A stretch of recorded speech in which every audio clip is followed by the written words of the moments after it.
ತುಮಕೂರು ಲೋಕಸಭಾ ಅಭ್ಯರ್ಥಿ ಮುದ್ದಹನುಮೇಗೌಡರ ಗೆಲುವು ಶತಸಿದ್ಧ ಅಂತ ಹೇಳಿದ್ದಾರೆ ಡಾಕ್ಟರ್ ಜಿ ಪರಮೇಶ್ವರ್.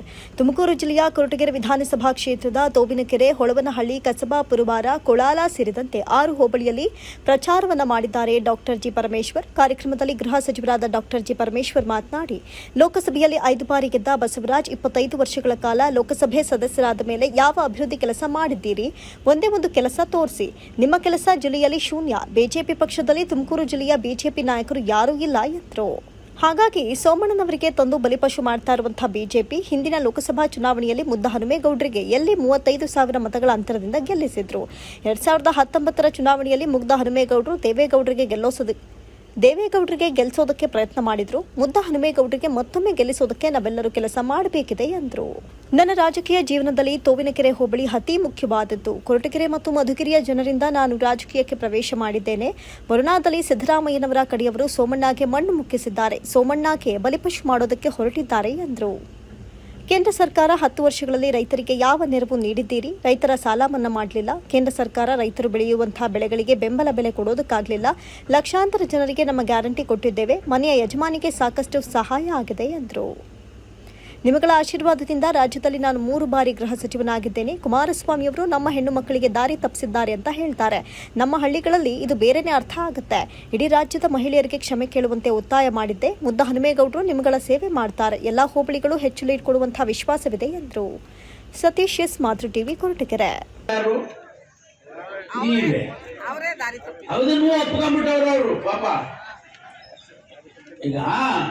ಈಗ ಕಳ್ಳರು ಏನ್ ಮಾಡ್ತಾರೆ ಹೇಳ್ರಿ? ಸಿಕ್ಕಾಕೊಂಡ್ಮೇಲೆ ಮೊದ್ಲಿಲ್ಲ ಅಂತಾರೆ, ಆಮೇಲೆ 1-2 ಒದೆ ಬಿದ್ದ ಮೇಲೆ ಇನ್ನೊಂದ್ ಸ್ವಲ್ಪ ತಲುಪ್ತಾರೆ, ಇನ್ನೊಂದ್ 2 ಜಾಸ್ತಿ ಹೊಡಿತಾರೆ ಪೊಲೀಸ್ನವರು. ಆಗ ನೋಡಪ್ಪ ಅವಾಗ ಹೇಳ್ತಾರೆ ಸತ್ಯ, ನಿಜ ಬರ್ತದೆ. ಈಗ ಹಂಗಾಗೋದೈತೆ ಪರಿಸ್ಥಿತಿ. ಆದ್ರಿಂದ ನಮ್ಮ ತಾಯಂದಿರ ಬಗ್ಗೆ ಕೀಳಾಗಿ ಮಾತಾಡಬಾರ್ದು, ಅವಮಾನ ಮಾಡಬಾರ್ದು. ನಾನು ಹೇಳಿದೆ, ನೀವು ಸುಮ್ಮನೆ ನಮ್ಮ ತಾಯಂದ್ರಿಗೆ ಹೌದು ಏನೋ ಬಾಯಿ ತಪ್ಪು ಬಂದ್ಬಿಟ್ಟೆ ಕ್ಷಮೆ ಕೇಳ್ರಿ, ಇಡೀ ರಾಜ್ಯದ ಮಹಿಳೆಯರಿಗೆ ಕ್ಷಮೆ ಕೇಳಬೇಕು ನೀವು ಅಂತ ಹೇಳಿದೆ. ನಾನು ಎಂತದ್ದು ವಿಷಾದ ಅಂತೆ ಏನಪ್ಪ ಅದು. ತಾವೆಲ್ಲರೂ ಕೂಡ ಇವತ್ತು ಸರ್ಕಾರ ನಿಮ್ ಪರವಾಗಿದೆ, ನಾವೆಲ್ಲರೂ ನಿಮ್ ಪರವಾಗಿ ಕೆಲಸ ಮಾಡ್ತೇವೆ. ಮುಂದೆ ಬರ್ತಕ್ಕಂಥ ದಿವಸದಲ್ಲಿ ಕೂಡ ಮಾನ್ಯ ಮುದ್ದಹನುಮೇಗೌಡರು ನಿಮಗಾಗಿ ಇದ್ದಾರೆ. ಅವ್ರಿಗೊಂದು ಫೋನ್ ಮಾಡಿದ್ರೆ ವಾಪಸ್ ಫೋನ್ ಮಾಡ್ತಾರೆ. ಅವರನ್ನ ನೀವು ಹೋಗಿ ಒಂದು ಕಾಗದ ಕೊಡಿ ಅಂದ್ರೆ ಅವತ್ತೇ ಕಾಗದ ಕೊಟ್ಟು ಕಳಿಸ್ತಾರೆ. ನಮ್ಮೂರಲ್ಲಿ ಇಂಥದ್ದಾಗಬೇಕು ಅಂತ ಹೇಳಿದಾಗ ನನ್ನ ಕೈನಲ್ಲಿ ಆಗುತ್ತೆ ಅನ್ನೋದಿದ್ರೆ ಅವರು ಖಂಡಿತವಾಗಿ ಮಾಡ್ಕೊಡಿ. ಅಂತ ವ್ಯಕ್ತಿ ಬೇಕು. ಬೆಂಗಳೂರಿನಾಗ ಎಲ್ಲ ಅವರಂತೆ, ಅಲ್ಲವರಂತೆ, ಇಲ್ಲವರಂತೆ ಅಂತ ಬೇಕು. ಅದಕ್ಕೋಸ್ಕರ ದಯಮಾಡಿ ಪುರವಾರ ಹೋಬಳಿ ನನಗೆ ಬಹಳ ಪ್ರಿಯವಾಗಿರ್ತಕ್ಕಂಥ ಹೋಬಳಿ, ಹೆಚ್ಚು ಲೀಡ್ ಕೊಡ್ತೀರಿ ಅನ್ನುವಂತ ವಿಶ್ವಾಸ ನನಗಿದೆ. ಮತ್ತು ಎಲ್ಲ ಮುಖಂಡರುಗಳು, ನನಗೊತ್ತು ಎಲ್ಲ ಮುಖಂಡರುಗಳು ತಾವೆಲ್ಲರೂ ಕೂಡ ಯಾವ ಯುವಕರಿದ್ದಾರೆ, ಯಾವ ತಾಯಂದಿರಿದ್ದಾರೆ ಅವರಿಗೂ ಕೂಡ ಹೇಳಿ ಈ ಬಾರಿ ನಾವು ಮುದ್ದಹನುಮೇಗೌಡರನ್ನ ಗೆಲ್ಸ್ಕೊಡ್ಬೇಕು ಅಂತ ಹೇಳಿ ನಿಮ್ಮಲ್ಲಿ ನಾನು ಅತ್ಯಂತ ವಿನಯವಾಗಿ ಪ್ರಾರ್ಥನೆ ಮಾಡಿಕೊಂಡು, ಇವತ್ತು ಎಲ್ಲ ನಮ್ಮ ಹುಸೇನ್ ಇದ್ದಾನೆ ಸೌದಿ ಅರೇಬಿಯಾದಲ್ಲಿ ಮೆಕ್ಕಾಗ್ ಹೋಗಿ ಹಾಜಿ ಆಗಿ ಬಂದವನು. ಅಲ್ಲಿ ಜಮ್ ಅಂತ ನೀರು ಕೊಡ್ತಾರೆ. ಆ ಮರುಭೂಮಿಯಲ್ಲಿ ಎಲ್ಲೂ ನೀರು ಸಿಗಲ್ಲ, ಎಲ್ಲ ಮಳ್ಳು. ಅಲ್ಲಿ ನೀರು ಸಿಗುತ್ತೆ ಜಮ್ ಅಂತ. ಅದು ಬಹಳ ಪವಿತ್ರವಾದಂತ ಜಮ್ ನೀರ್ ತಗೊಂಡ್ಬಂದು ನಮ್ಗೆಲ್ಲ ಕೊಟ್ಟಿದ್ಯಾ? ಗೌಡ್ರಿ ಕೊಟ್ಟ? ಎಲ್ಲರಿಗೂ ಕೇಳವ್ರಿ. ಆಯ್ತು, ಒಳ್ಳೇದಾಯ್ತು. ನಮ್ಗೆ ಅವ್ರಿಗೆ ಜಾಸ್ತಿ ಕೇಳೋದು. ಆಯ್ತು ಬಿಡು ಸರ್, ಆಯ್ತು. ಜಾಸ್ತಿ ಎಷ್ಟೋ ವಿಚಾರಗಳನ್ನ ಬಿಜೆಪಿ ಬಗ್ಗೆ ಹೇಳಬೇಕು. ಆದ್ರೆ ಇವತ್ತು 8 ಕಡೆ ನಮ್ಗೆ ಕಾರ್ಯಕ್ರಮ ಇದೆ. ಆಯ್ತು, ಅವೆಲ್ಲ ನಾನು ಕಾರ್ಯಕ್ರಮ ಮಾಡಿರೋದು. ನಾವೆಲ್ಲ ಈಗ ಎತ್ತಿನೊಳೆ ನೀರನ್ನ ತರ್ತೀವಿ ಅಂತ ಹೇಳಿದ್ದೀನಿ.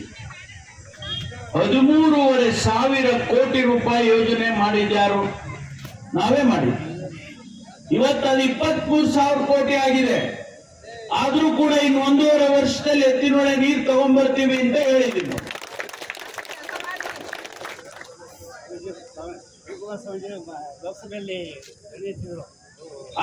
ಇವತ್ತು ನಮಗೆ ನೀರಾವರಿ ಆದ್ರೆ, ನಮಗೆ ಜೈನ್ಮಂಗಲಿನಲ್ಲಿ ನೀರು ಹರಿದ್ರೆ ಗುರುವಾರ ಹೋಬಳಿ ತಂಪಾಗಿದೆ ಅಲ್ವೇನಪ್ಪ? ಆ ಕೆಲಸ ಮಾಡೋಣ ಮುಂದಿನ ದಿನದಲ್ಲಿ ಅಂತಕ್ಕಂಥ ಮಾತನ್ನು ಹೇಳಿ, ಅಪ್ಪರ್ ಭದ್ರಾ ಯೋಜನೆಗೆ ಮುದ್ದನ್ಮೇಗೌಡರು ಲೋಕಸಭೆಯಲ್ಲಿ ಮಾತಾಡಿದ್ದಾರೆ. ಕೇಂದ್ರ ಸರ್ಕಾರದವರು ನಾವು 5,000 ಕೋಟಿ ಕೊಡ್ತೀವಿ ಅಂತ ಹೇಳಿ ಕೊಡ್ಲಿಲ್ಲ, 1 ಪೈಸಾ ಕೊಟ್ಟಿಲ್ಲ, ಒಂದೇ 1 ಪೈಸಾ ಕೊಟ್ಟಿಲ್ಲ ಇಲ್ಲಿವರೆಗೆ. ಬರಗಾಲ ಬಂದಿದೆ, ಇವತ್ತು ದುಡ್ಡು ಕೊಡ್ರಿ ಅಂತ ಕೇಳಿದ್ರೆ 1 ರೂಪಾಯಿ ಕೊಟ್ಟಿಲ್ಲ. ಆದ್ರೆ ಮುದ್ದನ್ಮೇಗೌಡರು ಅಪ್ಪರ್ ಭದ್ರಾ ಯೋಜನೆ ಈ ಭಾಗಕ್ಕೆ ನೀರು ಬರುತ್ತೆ, ಅಪ್ಪರ್ ಭದ್ರಾ ಯೋಜನೆ ಆ ಕಾರ್ಯಗತ ಆದ್ರೆ ಈ ಭಾಗಕ್ಕೂ ಕೂಡ ನೀರು ಬರುತ್ತೆ. ಆದ್ರಿಂದ ಆ ಕೆಲಸವನ್ನ ಅವರು ಮಾಡ್ತಾರೆ ಮುಂದಿನ ದಿನಗಳಲ್ಲಿ ಅಂತಕ್ಕಂಥ ಮಾತನ್ನ ಈ ಸಂದರ್ಭದಲ್ಲಿ ಹೇಳಿ, ಎಲ್ಲ ಇಷ್ಟೊಂದು ಸೆಕೆ ಬಿಸಿಲು ಎಲ್ಲ ಇದ್ರೂ ಕೂಡ ಇವತ್ತು ತಾವೆಲ್ಲರೂ ಬಂದಿದ್ದೀರಿ. ತಮಗೆಲ್ಲ ಹೃತ್ಪೂರ್ವಕವಾದ ಧನ್ಯವಾದಗಳನ್ನು ಈ ಸಂದರ್ಭದಲ್ಲಿ ಹೇಳಿ, ನಮ್ಮ ಜಿಲ್ಲೆ ಒಳಗೆ ಯಾರಿಗಾದ್ರೂ ಕೊಡಿಸ್ತೀನಿ ಅಂತೇಳಿ ಕೊಡಿಸಿದ್ರೆ ನಾವು ನಿಮ್ಮನ್ನು ಮೆಚ್ಚಿದ್ದು. ಇಲ್ಲಿ ಯಾರೂ ಸಿಗ್ಲಿಲ್ವಂತೆ ಬಿಜೆಪಿ ಒಳಗೆ, ತಗೊಂಬಂದು ಅಲ್ಲಿಂದ ಯಾರನ್ನ ಬೆಂಗಳೂರಿಂದ ಕರ್ಕೊಂಬಂದವು. ಆ ಪುಣ್ಯಾತ್ಮ ಸೋಮಣ್ಣ ಅವರು ಬೆಂಗಳೂರು ಬಿಟ್ರು, ಸಿದ್ದರಾಮಯ್ಯನವ್ರ ಮೇಲೆ ನಿಂತು ಬಿಟ್ರು. ನಾನು ಸೋಲಿಸ್ಬಿಡ್ತೀನಿ, ಯಾರು ಹೇಳಿರಂತೆ, ನೀನ್ ಸೋಲಿಸ್ಬಿಡು ಸಿದ್ದರಾಮಯ್ಯನ, ನಿನ್ನೆ ಮುಖ್ಯಮಂತ್ರಿ ಮಾಡ್ಬಿಡ್ತೀವಿ. ಓ ನಾನು ಹಂಗಾರೆ ಮುಖ್ಯಮಂತ್ರಿ ಆಗ್ಬಿಡ್ಬೋದು ಅಂದಿದ್ದೆ. ಇಲ್ಲಿಂದ ಹೊರಟೋದ ಯಾರು, ನಮ್ಮ ಸೋಮಣ್ಣ ಇಲ್ಲಿಂದ ಬೆಂಗಳೂರಿಂದ ಹೋಗಿ ಅಲ್ಲೆಲ್ಲ ಸುಮ್ಮನೆ ಇರ್ತಾರ ಸಿದ್ದರಾಮಯ್ಯನವ್ರ ಕಡೆ, ಮಣ್ಣು ಮುಗಿಸಿ ಕಳಿಸಿ.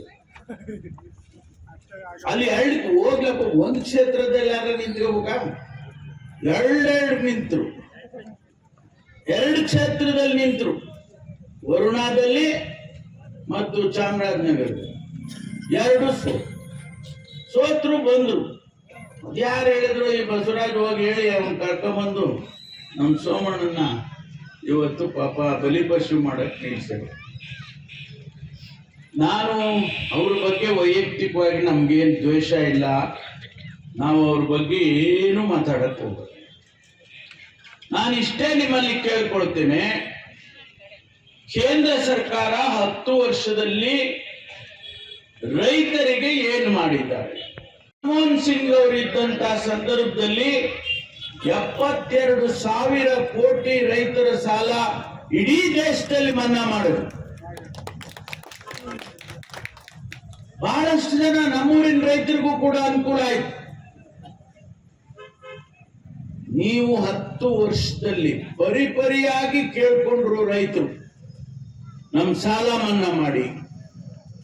ನಾವು ಬೆಳಿತೀವಲ್ಲ, ಕಡಲೆಕಾಯಿ ಬೆಳಿತೀವಿ, ತೊಗರಿ ಬೇಳೆ ಬೆಳಿತೀವಿ, ರಾಗಿ ಬೆಳಿತೀವಿ, ಭತ್ತ ಬೆಳಿತೀವಿ, ಅದಕ್ಕೆ ಬೆಲೆ ಕೊಡ್ರಿ, ಬೆಂಬಲ ಬೆಲೆ ಕೊಡಿ.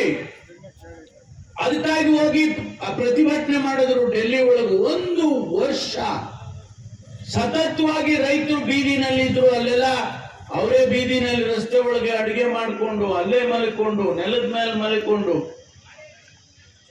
ಆದ್ರೆ ನಿಮ್ಮ ಮನಸ್ಸು ಕರಕಲೇ ಇಲ್ವಲ್ಲ. 300 ಜನ ಸತ್ತೋದ್ರು. ತಿರ್ಗಾ ಕೇಳಿದ್ರು ರೈತರು, ಅಪ್ಪ ಈಗ ಮತ್ತೆ ಅಧಿಕಾರಕ್ಕೆ ಬಂದಿರ, ಮಾಡ್ಕೊಡ್ರಯ್ಯ. ಇವತ್ತಿಗೂ ಇಲ್ಲ. ಹಾಗಾಗಿ ಈ ರೈತರ ಪಾಡು ಏನು? ಯಾರು ಅನ್ನ ಹಾಕ್ತಾ ಇದ್ದಾನೆ ನಮಗೆ, ಅನ್ನದಾತ, ಅವನ್ ಪಾಡು ಏನು? ಅದಕ್ಕಾಗಿ ಇವತ್ತು ನಾವು ಗ್ಯಾರಂಟಿ ಕಾರ್ಡ್ ಅನ್ನ ಬಿಡುಗಡೆ ಮಾಡಿದ್ದೇವೆ.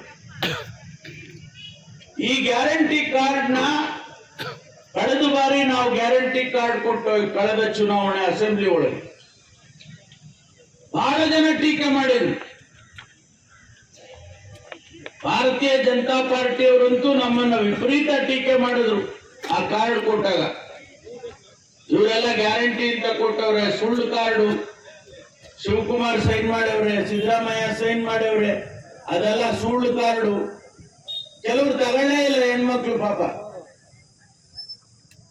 ನಾವು ಮಾತು ಕೊಟ್ಟು ಆ ಗ್ಯಾರಂಟಿ ಕಾರ್ಡ್ ಕೊಡೋದಕ್ಕೆ ಪ್ರಣಾಳಿಕೆಯಲ್ಲಿ ಬರೆದವನೇ ನಾನು, ಆ ಪ್ರಣಾಳಿಕೆ ತಯಾರು ಮಾಡಿದವನು ನಾನು. ನಾವು ಹೋಗಿ ಇಡೀ ದೇಶದಲ್ಲಿ ಕೊಟ್ಟು ನಾವು ಕಾರ್ಡ್ ಕೊಟ್ಟು, ನೋಡಪ್ಪ ನಾವು ನಿಮಗೆ ಇಂತಿಷ್ಟು ಗ್ಯಾರಂಟಿ ಕೊಡ್ತೇವೆ, ನಮ್ಮ ಹೆಣ್ಮಕ್ಳಿಗೆ ತಾಯಂದಿರು ಎಷ್ಟೊಂದು ಜನ ಬಂದಿದ್ದಾರೆ ನೋಡಿ, 2,000 ರೂಪಾಯಿ ಕೊಡ್ತೀವಿ ಇಂದು.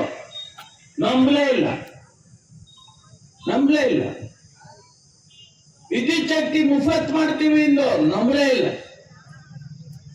ನಮ್ಮ ಹೆಣ್ಮಕ್ಳಿಗೆ ಫ್ರೀಯಾಗಿ ಓಡಾಡ್ರಮ್ಮ, ಬಸ್ನಾಗ ಹತ್ಕೊಂಡು ಹೋಗ್ತಾ ಇರ್ತಾರೆ, ಏನ್ ನಿಮ್ಮನ್ನ ಯಾರು ಕೇಳಲ್ಲ ಅಂದು. ಅದನ್ನು ನಂಬಲಿಲ್ಲ. ನಮ್ಮನೆಯಲ್ಲೇ ಕೂತ್ಕೊಂಡು ತೀರ್ಮಾನ ಆಗಿದ್ವಿ 2 ಗಂಟೆ ರಾತ್ರಿ ಒಳಗೆ. 2 ಗಂಟೆ ರಾತ್ರಿಯಲ್ಲಿ ನಮ್ಮ ಮನೆಯಲ್ಲಿ ತೀರ್ಮಾನ ಆಯ್ತು, ಈ ಬಸ್ ಫ್ರೀ ಮಾಡಿಬಿಡೋಣ ಹೆಣ್ಮಕ್ಳಿಗೆ. ಅದನ್ನು ಸೇರಿಸ್ತು ಗ್ಯಾರಂಟಿಗೆ. ಸಾವಿರಾರು ಜನರಿಗೆ, ಲಕ್ಷಾಂತರ ಜನರಿಗೆ ಹೆಣ್ಮಕ್ಳಿಗೆ ಇವತ್ತು ಗ್ಯಾರಂಟಿಯನ್ನ ಕೊಟ್ಟಿದ್ದೀವಲ್ವಾ ಮಾತಾಯಿ? 2,000 ರೂಪಾಯಿ ನಿಮಗೆ ಬರ್ತಾ ಇದೆ ಅಲ್ವಾ?